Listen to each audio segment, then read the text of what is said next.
Hi, through a Google search, I found your commentary about increasing the sheet flow from the spillover spa.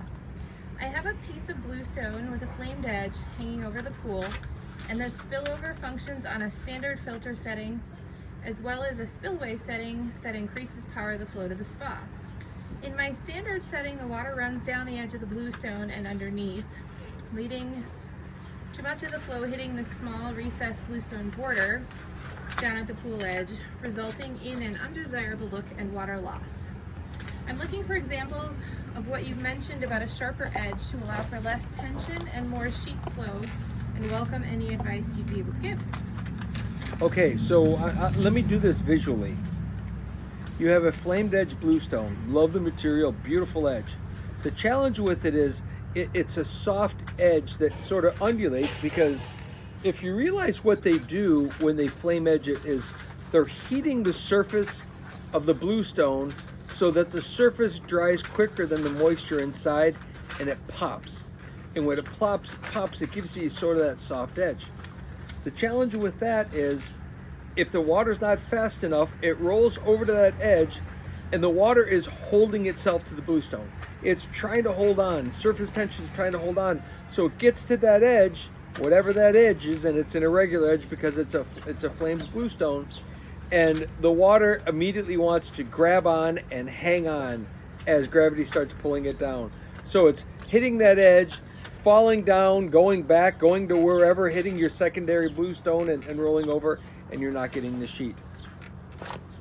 What you need is a defined spot where, as the water, picture the water traveling horizontally, and it gets to a spot like it currently does in your flame bluestone, and it has the ability to hold on and drop. That's what it's going to do.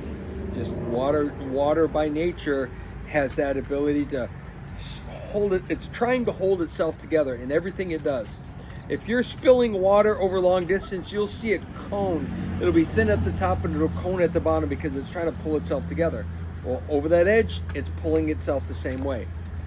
But if you create a sharper edge, so let's say you took that same bluestone, and instead of it being like this with an edge, you took and you cut it so it was back like that.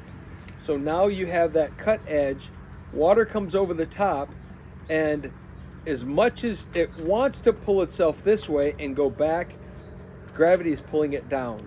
So it hits that sharp edge, and instead of falling down it, it falls off of it. And as it falls off, it's holding itself together, and it's trying to cling to itself, and that's what surface tension is all about. And that's how you get that really nice sheet, is the sharper that edge. Now you could replace that bluestone with tile. Take a tile, lean a tile over the top of the tile in the face of it, and now we have this sharp edge, and the water is forced to push right over the top of it. As it's going this way, some of it's going to go over, but some of it's going to want to drop down.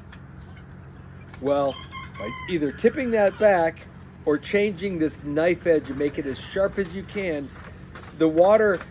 when the water gets that super sharp spot, it can't stop and go straight down. It keeps moving. And if that's rounded, it follows the round and down. If it's sharp, it lets go and it falls. So it's going to be a matter of either taking the current bluestone that you have and doing a treatment with it that cuts a sharp knife edge on it, or it's finding a different material that has that really sharp edge. Because the water is being pushed horizontally, gravity is pulling it vertically, and if you have that ability for it to round itself, it's going to stay attached. If you square it off, the forces are going to push it off, and then gravity is going to pull it, and you're going to get a nice sheet.